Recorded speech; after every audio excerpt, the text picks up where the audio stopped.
মনিরা, ধন্যবাদ আমাদের সঙ্গে যুক্ত হওয়ার জন্য। আছেন শিক্ষক ও বিএনপি নেতা মোশাররফ আহমেদ ঠাকুর। মোশাররফ ভাই, আপনাকেও স্বাগত, ধন্যবাদ।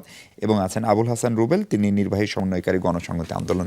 রুবেল ভাই, ধারণা করা হয়েছিল 5 আগস্টের পরে যে আমরা একটা আগের চেয়ে ভালো অবস্থায় থাকবো, আগের চেয়ে স্থিরতা আসবে। আমরা জানি এত বড় গণ অভ্যুত্থানের পরে সেটা আসা খুব সহজ না, নানান চ্যালেঞ্জ থাকবে, বাধা থাকবে। কিন্তু 7 মাস ধরেন পার হলো, নতুন একটি সরকার, অন্তর্বর্তী সরকার, সব মিলে আসলে আমরা কেমন আছি? আমরা আসলে 5 আগস্টের পরে যে বাংলাদেশ চেয়েছিলাম, সেই বাংলাদেশে 5 আগস্টের আগ পর্যন্ত আমরা আসলে যে ধরনের পরিবেশ দেখেছি, দেখেন তখন আমাদের প্রত্যেকেরই ফোকাস যেরকম একটা ছিল, এবং আমরা 5 আগস্টের পরে দেখলাম যে আসলে সেই যখন সেই সামনে আসলে বিপদ, আমরা তখন তো একটা বিপদের মধ্যে ছিলাম। বিপদ বলতে আমি যদি বলি যে আমরা একটা ফ্যাসিবাদী ব্যবস্থা চাচ্ছিলাম না, এবং প্রত্যেকেই আমরা এটার বিপক্ষে ছিলাম। সুতরাং এই জায়গাতে আমাদের যে ফোকাসটা ছিল 5 আগস্টের পরে, আসলে সেই জায়গা থেকে আমরা বিভিন্ন যারা বিভিন্ন পথের মানুষজন, তারা আসলে নিজেদের মতো করে তাদের নিজেদের আইডিওলজি নেগেটিভলি দেখি না। কারণ হচ্ছে স্বাভাবিকভাবেই একটা প্রয়োজন এবং দেশের স্বার্থে। দেখেন, এখানে কিন্তু বহুদিন পরে, আমি যদি বলি যে বড় দল হিসেবে বিএনপি কিন্তু বহুদিন ধরে এই জাতীয় ঐক্যের কথা বলছে, এই ইউনিটির কথা বলছে। সেই ইউনিটি কিন্তু 5 তারিখে আসলে আমরা প্রতিষ্ঠিত হয়েছে। সুতরাং সেই জায়গা থেকে সুতরাং আমার মনে হয় যে জনস্বার্থ, যে জনগণের স্বার্থ যদি বলি, আমি যদি বলি গণস্বার্থ, মানুষের কথা যে চিন্তা করার কথা ছিল, আমরা 5 তারিখের পরে এসে এত বিভক্তির মধ্যে আসলে জনস্বার্থ কি, এবং একটা রাষ্ট্রের যে আমরা যদি বলি যে 2000 মানে এখন এসে বলছি যে আমরা সংস্কারের কথা বলছি, এবং একটা অভ্যুত্থান তো শুধুমাত্র একটা নির্বাচনের কারণে হয়নি। আমরা এখন বিএনপির পক্ষ থেকে বা অনেক দলগুলোর পক্ষ থেকে শুনছি শুধু নির্বাচনের জন্য আসলে এই অভ্যুত্থানটা হয়েছিল। সেটা তো আসলে নয়। সেই জায়গা থেকে আমি যদি বলি যে এই যে একটা সংস্কার, সেটা তো আসলে সকল রাজনৈতিক দলের চাওয়ার কথা ছিল, এবং মানুষের মধ্যেও কিন্তু সেই আকাঙ্ক্ষা আনা। আমরা বিভিন্ন সময় যে আন্দোলনগুলো করেছি, আমি যদি বলি যে আমার কে চায় না আসলে, বা সংস্কার নিয়ে বিভক্তি কার সঙ্গে? আমার মনে হয় যে রাজনৈতিক দলগুলোর এখানে একটা সদিচ্ছার অভাব আমি দেখতে পাই, খুব খুব দেখতে পাই। কারণ আমার মনে হয় যে জনগণের মধ্যে কিন্তু রাজনৈতিক দল মানে জাতীয় নাগরিক পার্টি সহ না, আপনারা বাদ? না, অবশ্যই না। বলছি বিচার, বিএনপিও তো সেই 2014 সাল থেকে বলছে সংস্কারের কথা। এটাই একটা স্ববিরোধী অবস্থান হয়ে যাচ্ছে তাদের। এই সংস্কারের কথা কিন্তু ওনারা বলছেন, বহুদিন ধরেই বলছেন। এবং ওনাদের, আমি যদি বলি, ওনাদের যে আন্দোলন, মানে গত 16 বছর ধরে ওনাদের যে আন্দোলন, এই আন্দোলনের মধ্যে ওনারা বারবার কিন্তু এই সংস্কারের কথা বলেছেন। সুতরাং 5 তারিখের পরে এমন কি হলো যে সেই সংস্কার থেকে সরে তারা একেবারে সরে এসে একদম দ্রুততম সময়ের মধ্যে নির্বাচন, এবং নির্বাচনের জন্য ওনারা মোটামুটি জীবন বাজি রেখে ফেলেছেন। তো সেরকম আসলে হওয়ার কথা ছিল না 5 তারিখের পরে। আমি স্বার্থ এবং মানুষের যে প্রত্যাশা ছিল, ধরেন 5 আগস্ট বা আগস্টের ওই ঘটনার পরে যখন আওয়ামী লীগের একটা ভয়াবহ পতন হলো, তার কতখানি ওই পথে আমরা কতখানি আসলে হাঁটতে পারলাম, সেটি একটি জায়গা। প্লাস জাতীয় নাগরিক কমিটির নেতা অভিযোগ করছেন যে বিএনপি সংস্কারকে বাদ দিয়ে নির্বাচনের জন্য মরিয়া হয়ে উঠছেন। আপনাকে আসলে সংস্কারকে বাদ দিতে চান কিনা? ধন্যবাদ মিশু আপনাকে, আপনার দর্শক শ্রোতা, অপর দুই বিজ্ঞ আলোচক। দেখুন, আপনি যেখানে শুরু করেছিলেন 5 তারিখে আমাদের যে জাতীয় ঐক্যটা ছিল, এটা তো ভিন্ন ভিন্ন প্রেক্ষাপটের জাতীয় ঐক্য।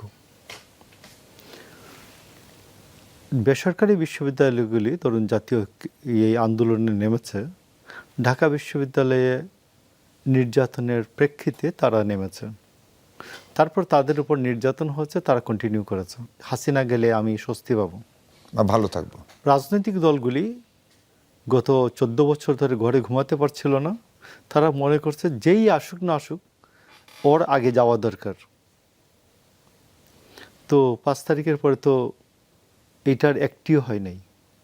শুধুমাত্র রাজনৈতিক দলগুলি ঘরে ঘুমাতে পারছে, কারণ ঘরে ঘুমাইতে না দিতে হলে যে শক্তিটা থাকা দরকার, যাদেরকে দিয়ে দৌড়ানো হয়, এরা নাই, মানে পুলিশ নাই, এই জন্য ঘরে ঘুমাতে পারছে। যেমন একটু আগে আমরা শুনলাম, যেমন শাহবাগে সমস্ত সভা সমাবেশ বন্ধ করে দেওয়া হয়েছে। তো উনি শক্তি থাকলে, মানে কেউ অক্ষমতার জন্য সাধু, তিনি চুরি করার ক্ষমতাই নাই, সুযোগের অভাবে সৎ। সুযোগের অভাবে সৎ। তো এটা ব্যবহার করার ক্ষমতা থাকতো, তাহলে কতটুকু নিপীড়ন না করেন। তো যাই হোক, আমি জায়গাটায় আসি। তো 5 তারিখের পরে যে জাতীয় ঐক্য যেটুকুন থাকলো, সবাই ভিন্ন ভিন্ন জায়গা থেকে, ডক্টর ইউনূস প্রথমে একটা, যেহেতু তিনি শেখ মুজিবের মতো আমাদের এই আন্দোলন সংগ্রামের সময় শেখ মুজিব যখন ব্লাঙ্ক ছিলেন স্বাধীনতা যুদ্ধের ব্যাপারে, আপনি দেখবেন যে ব্যারিস্টার আমিরুল ইসলাম বহুবার বলেছেন টেলিভিশন শোতে যে আমরা বঙ্গবন্ধুকে বহুবার শোনাতে চেয়েছি আমরা যুদ্ধের সময়টা কি করেছিলাম, তিনি শুনতে চাননি। তো ডক্টর ইউনূস প্রথমেই বললেন এসে, আমার নিয়োগকর্তা ছাত্ররা,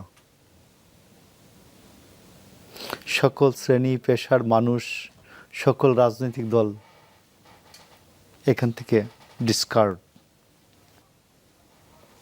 নাম হওয়ার আগে, নাম 28 তারিখে তো এটা আত্মপ্রকাশ করলো, 28 ফেব্রুয়ারি নাম হওয়ার আগে সারা দেশে এটার কমিটি হলো, বেনামে কমিটি হলো।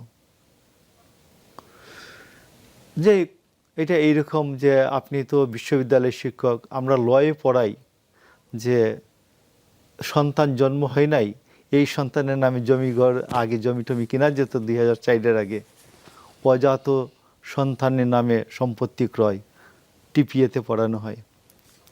তো এইরকম একটা, যে সন্তানের জন্ম হয় নাই সেই সন্তানের নামে কমিটি হলো, উনি এসে জয়েন করলেন। ডক্টর ইউনূস তার পদত্যাগপত্র গ্রহণ করে হাক করলেন এবং তার প্রেস সেক্রেটারি তাকে নাহিদ ইসলামকে বাম পাশে বসিয়ে তিনি বললেন যে নেক্সট প্রাইম মিনিস্টার। আমি জিজ্ঞেস করি যে মানে উনি স্বপ্ন দেখেন যে উনি একদিন প্রাইম মিনিস্টার হবে বা এরকম কিছু? জুনায়েদ সাকিকে বাম পাশে সাধারণ নাগরিক, তিনি কি এটা বলতে পারেন? তাহলে মনে হয় এই জিনিসটা টোটালটাই 2007-08-এ যে ডক্টর ইউনূসের যে স্বপ্ন ছিল বাংলাদেশ নাগরিক শক্তি বিনাশ নামক একটি রাজনৈতিক দল গঠন করার, এই স্বপ্নটি এটার মাধ্যমে তিনি পূরণ করতে চান।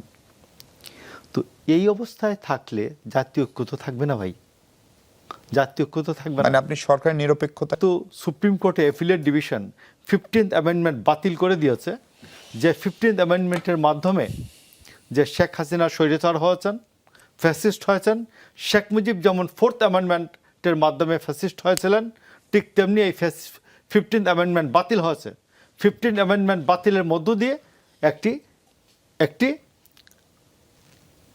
সরকার হতে পারে এবং এই সরকারের অধীনে 90 ডেজের মধ্যে একটি নির্বাচন হতে পারে এবং যে নির্বাচনের মাধ্যমে যে নতুন সরকার আসবে সেই সরকারের সবাই মিলে যদি গভর্নমেন্ট পার্টি 2/3 মেজরিটি না পায়, অন্যান্যদেরকে নিয়ে, জাতীয় মেজরিটি ছিল না, জি, অন্যান্যদের সবাইকে নিয়ে এই 12th সরকার অ্যামেন্ডমেন্ট 11 অ্যামেন্ডমেন্ট করা হয় নাই, তো একাদশ দ্বাদশ সংশোধনী করা হয় নাই।